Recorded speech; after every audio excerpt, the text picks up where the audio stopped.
नमस्कार साथियों। आज हम पढ़ने वाले हैं एनसीईआरटी गणित कक्षा 10 प्रश्नावली 10.2 का प्रश्न क्रमांक 5वां।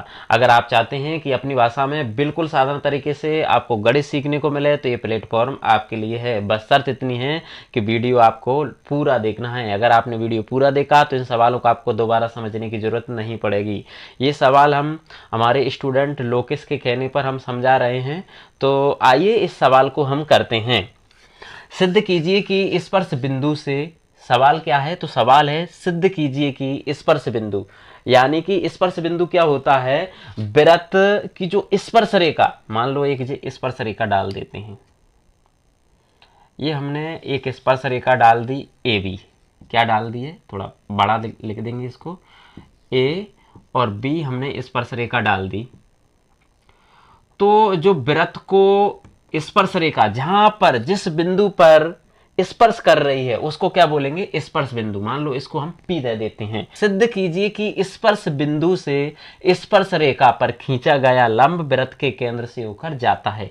एक हम लंब खींच देते हैं तो ये थोड़ा सा इधर रह जाएगा और ये हमने लंब खींच दिया है। वृत्त का केंद्र क्या है, O। तो OP अगर एक लंब खींच दिया है तो हमें यह सिद्ध करना है कि यह वृत्त के केंद्र से होकर जाता है कि नहीं जाता है। तो सबसे पहले क्या दिया है, तो एक वृत्त दिया है, उसका स्पर्श बिंदु मान लेते हैं कि P है। तो दिया है एक वृत्त जिसका स्पर्श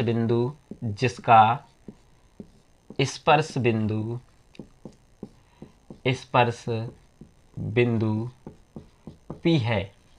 मान लो क्या दिया है, एक वृत्त दिया है जिसका स्पर्श बिंदु P है। सिद्ध क्या करना है, तो सिद्ध हमसे पूछा गया है कि स्पर्श बिंदु यानी कि इस P से जो स्पर्श रेखा है, स्पर्श बिंदु से स्पर्श रेखा पर, जो स्पर्श बिंदु से स्पर्श रेखा पर डाला गया लंब वृत्त के केंद्र से होकर जाता है कि नहीं जाता है। तो यहां से ये सब हमें सिद्ध करना है, तो वही हम इसमें लिख लेंगे।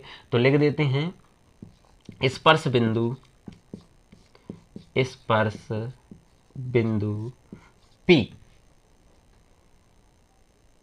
से स्पर्श रेखा पर, ये हम सब यहां से लिख रहे हैं, स्पर्श रेखा पर खींचा गया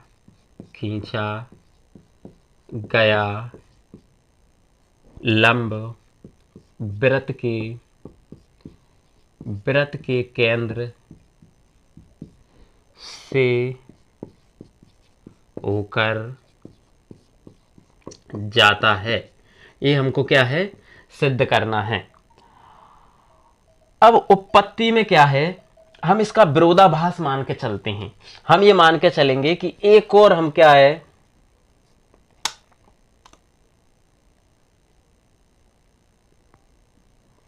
हम क्या करते हैं, एक और बिंदु यानी O डैश से क्या है, इस पे लंब डाल देते हैं। तो ये हम तुलना करके देखेंगे आपस में कि ये स्पर्श बिंदु से जा रहा है कि नहीं जा रहा है।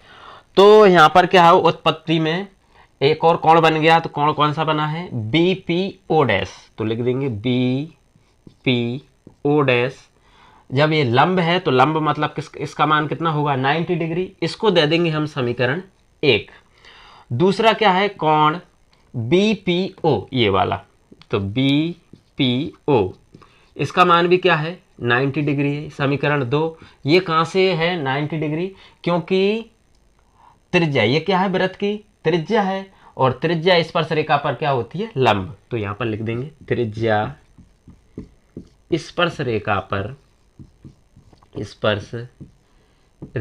पर लंब होती है। त्रिज्या क्या होती है, स्पर्श रेखा पर लंब होती है। अब क्या है, तो यहां पर हम लिखेंगे समीकरण 1 और 2।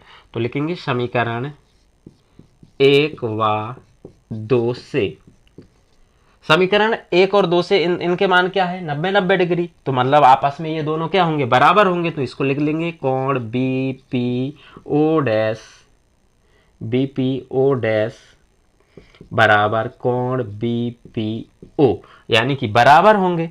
तो यहाँ पर हम देख लेते हैं चित्र में, बराबर मतलब संरेखीय, एक ही रेखा पे होना चाहिए, जबकि ये अलग है और ये अलग है, ये बड़ा है ये छोटा है। तो यहाँ पर लिखेंगे हम, इसलिए कोण BPO बड़ा है कोण BPO डैश से। अब अगर जो डाला गया लंब है, जो हमने एक इधर से डाला था, तो वो स्पर्श बिंदु से होकर जा रहा है, सॉरी केंद्र से होकर जा रहा है कि नहीं जा रहा है? तो नहीं जा रहा है, ये तो अलग है। यानी कि इसमें आपस में क्या है, विरोधाभास है। तो यहां पर लिखेंगे, यहां विरोधाभास है, विरोधाभास है। अतः अगर स्पर्श बिंदु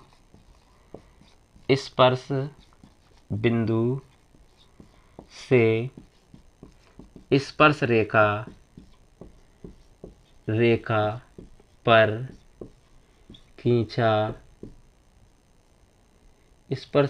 पर खींचा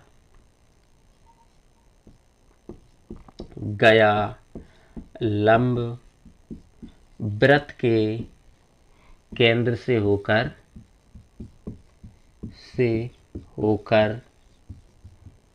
जाता है।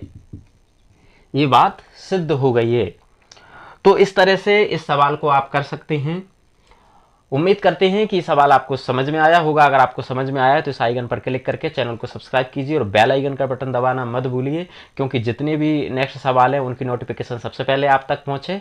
और अगर वीडियो पसंद आया तो उसको लाइक शेयर कमेंट जरूर कीजिए। बहुत बहुत धन्यवाद।